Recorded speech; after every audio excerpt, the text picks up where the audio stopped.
स्वागत है आपका आपके अपने यूट्यूब चैनल एडवोकेट दीप लीगल हब में। आज के इस वीडियो में हम बात करेंगे कि जब डीवी का केस किया जाता है, डीवी का मतलब डोमेस्टिक वायलेंस एक्ट।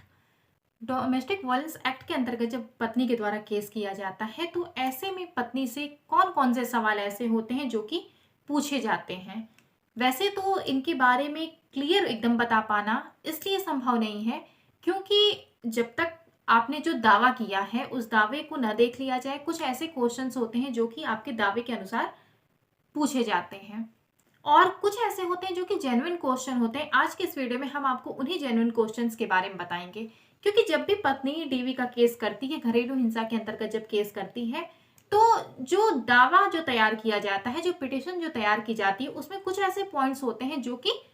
बहुत ही जेन्युइन पॉइंट होते हैं। और अधिकतर अगर आप दावे को देखिए, आप अगर अधिकतर जो पिटिशन है अगर आप उसको उठा करके देखेंगे तो आपको ये समझ में आएगा कि अधिकतर केसेस में सेम चीजें हैं। जैसे विवाह का समय, स्थान ये लिखा रहेगा, साथ ही में जो जुरिडिक्शन जो बना है, मतलब जहां पर घरेलू हिंसा की गई है जिस स्थान पर, उसका वर्णन होगा क्योंकि बिना जुरिडिक्शन के कोई भी केस नहीं बनता। तो जुरिडिक्शन बनने के बाद इसके बाद फिर एक जो सबसे नॉर्मल एक जो चीजें आती हैं वो ये होती हैं कि हमारे साथ मारपीट की गई थी और मारपीट की गई, दहेज की मांग की गई। दहेज की मांग जब की गई तो इसमें फिर देखा जाएगा कि कितना एक कुछ अमाउंट होता है, कितना अमाउंट हमसे मांगा जा रहा था, हमारे परिवार के द्वारा मांगा जा रहा था और नहीं देने पर हमें मारा पीटा गया या घर से निकाला गया। तो कुछ ऐसे चीजें होती हैं जो कि कॉमन होती हैं। तो इन सारी चीजों को देखते हुए कुछ ऐसे क्वेश्चंस होते हैं जो कि कॉमन क्वेश्चन होंगे जो आपसे पूछे जाएंगे। आज के इस वीडियो में आपको यही जानकारी दी जाएगी क्योंकि किसी सब्सक्राइबर के द्वारा ये बोला गया कि मैम आप इस टॉपिक पर हमें वीडियो बना करके दे दीजिए। तो आज का ये वीडियो उन सभी के लिए है, वो चाहे महिला हो या पुरुष हो, क्योंकि अगर एक पुरुष भी है और उसकी पत्नी ने अगर घरेलू हिंसा का केस किया हुआ है उनके ऊपर, तो आपके वकील के द्वारा कौन कौन से ऐसे क्वेश्चन हैं जो कि पूछे जाने चाहिए। और अगर आप एक महिला हैं तो आपको ये पता होना चाहिए कि आपसे किस तरह के क्वेश्चंस वहां पर पूछे जा सकते हैं। तो आज के इस वीडियो में कौन कौन से क्वेश्चंस आपसे पूछे जा सकते हैं या पूछे जाने चाहिए, इनके बारे में डिटेल में आपको बताया जाएगा। सबसे पहला तो जो क्वेश्चन होता है वो ये होता है कि आपकी मैरिज कब हुई थी। मैरिज कब हुई थी, ये आपसे एक कॉमन क्वेश्चन होगा जो कि पूछा जाएगा। इससे ये देखा जाता है कि आपने जो डेट लिखवाया है वो सही है या नहीं है, या कोई ऐसे आपने डेट लिखवा दी है। इसके बाद फिर एक क्वेश्चन आपसे पूछा जाएगा कि आप शादी के बाद आप अपने ससुराल में विदा होकर के आप अपने ससुराल में गई थी या किसी और जगह पर आप गई थी। जैसे कि अगर आपके हस्बैंड कहीं और जॉब करते हैं तो आप उस जगह पर आप उनके साथ चली गई थी।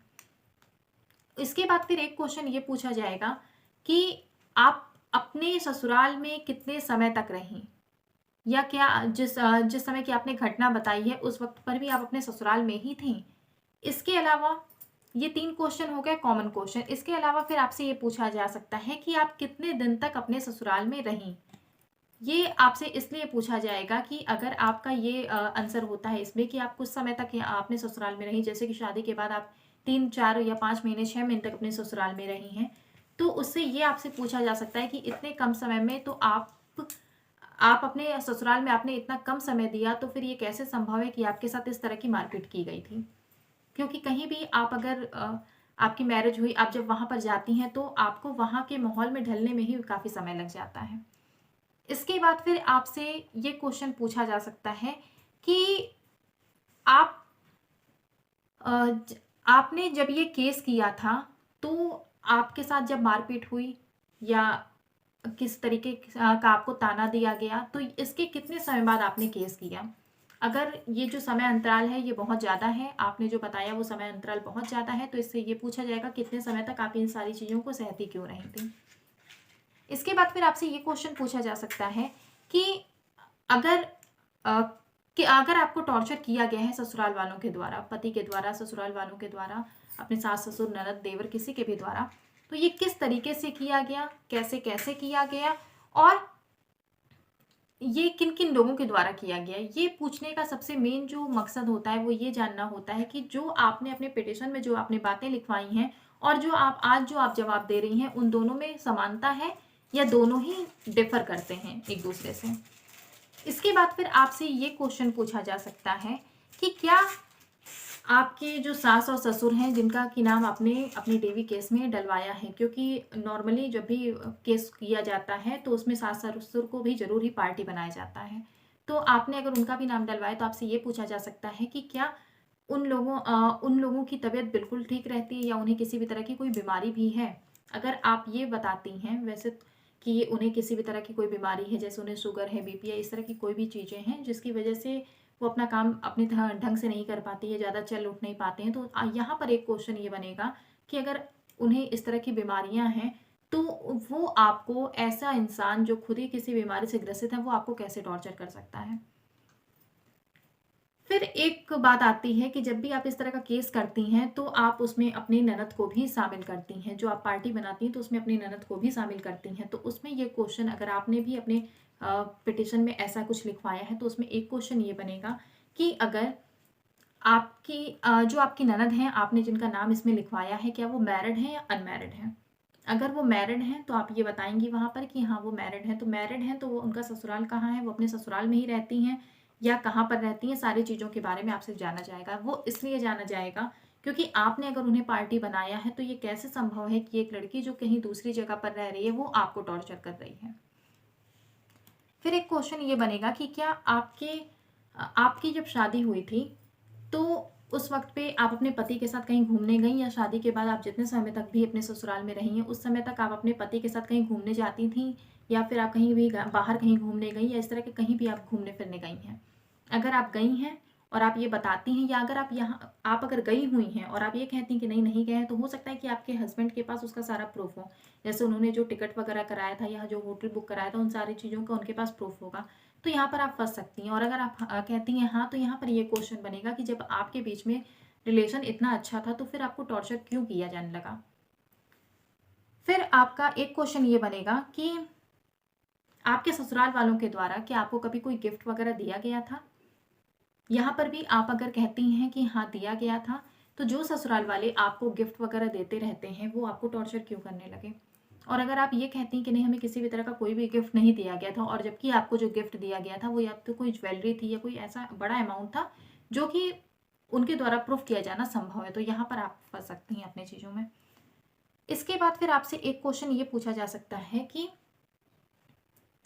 आप, अगर ऐसा हुआ है कि आपने ये जो केस किया है वो केस आपने किया है अपने आप कुछ समय तक अपने ससुराल में रही हैं और उसके बाद आप अपने मायके चली गई, और जब आप मायके चली गई तो वहां पर आप 2-3 साल रहती हैं, या किसी भी अन्य जगह पर आप 2-3 साल तक रहती हैं, और वहां जाकर के आप केस करती हैं, तो आपसे ये पूछा जाएगा कि आपने अगर केस जो है वो आप अपने मायके चली गई, और मायके जाने के बाद आपने 2 से 3 साल बाद आपने अचानक से केस क्यों कर दिया। अगर आपके साथ किसी भी तरह की कोई घरेलू हिंसा हो रही थी तो आपने उसी वक्त पर केस क्यों नहीं किया था, आपने इतना ज़्यादा लंबा समय केस करने में क्यों लगाया। ये चीज़ें जो हैं वो आपके जवाब पर डिपेंड करती हैं कि आपके फेवर में जाएंगी या आपके फेवर में नहीं जाएंगी। इसके बाद फिर एक क्वेश्चन ये बनता है कि शादी में कितना खर्चा आया। आपकी जब शादी हुई थी तो उस वक्त पे उसमें कितना खर्चा आया था। यहाँ पर आपका अधिकतर जो जवाब होता है वो ये होता है कि हमारी शादी में 20 लाख 30 लाख रुपए लगे थे, जबकि कई बार ऐसा देखा जाता है कि आपकी शादी में 3-4 लाख रुपए ही खर्च हुए रहते हैं, और आपने जो अमाउंट बताया होता है वो बहुत ज़्यादा बढ़ चढ़ करके बताया होता है। तो यहाँ पर भी आप अमाउंट बताने के पहले आप थोड़ा सा वहाँ पर आपको सोचने की ज़रूरत है, क्योंकि आपको ये जानना चाहिए कि अगर आप बहुत ज़्यादा अमाउंट बता देती हैं तो वहाँ पर ये क्वेश्चन उठ सकता है कि आपके परिवार वालों ने, उनकी आर्थिक स्थिति कैसी है और उन्होंने इतना खर्चा कैसे किया। अगर परिवार की आर्थिक स्थिति बहुत अच्छी है तब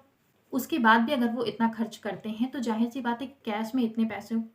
की लेन देन या इतने पैसे खर्च नहीं किए जा सकते। तो उन्होंने अगर बैंक से निकाला या उन्होंने कोई प्रॉपर्टी बेच करके आपकी शादी की, तो इन सब का कहीं ना कहीं कोई ना कोई प्रूफ जरूर होता है। तो आपसे उन सारी चीज़ों के बारे में पूछा जा सकता है। इसके बाद फिर क्या कि आप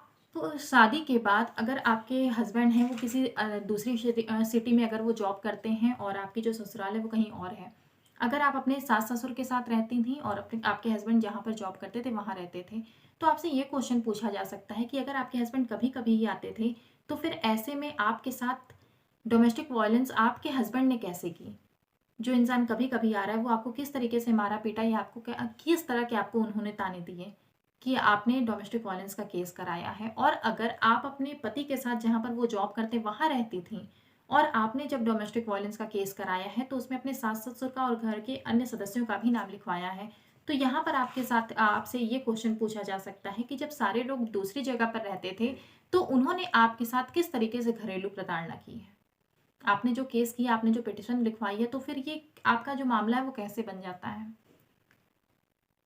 और एक जो सबसे मेन क्वेश्चन होता है वो पूछा जाता है,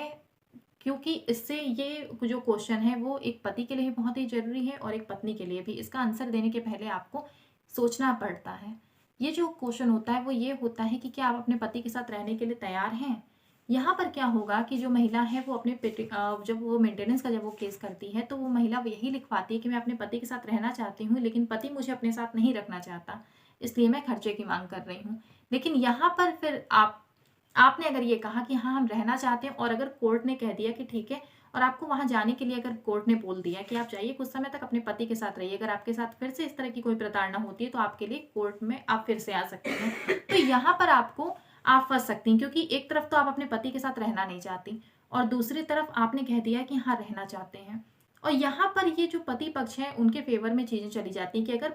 पत्नी अगर ये कहती है कि मैं रहना चाहती हूँ, तो उनके जो वकील हैं ये पूछ सकते हैं कि अगर आप अपने पति के साथ रहने के लिए तैयार हैं तो फिर आप पहली बात है कि आप ऐसे इंसान के साथ रहने के लिए तैयार कैसे हो सकती हैं जिसने आपको इतना मारा पीटा है या आपके साथ ऐसी घरेलू प्रताड़ना की है। और अगर आप नहीं तैयार हैं तो फिर आप मेंटेनेंस का केस कैसे कर सकती हैं, क्योंकि अभी तक आपका जो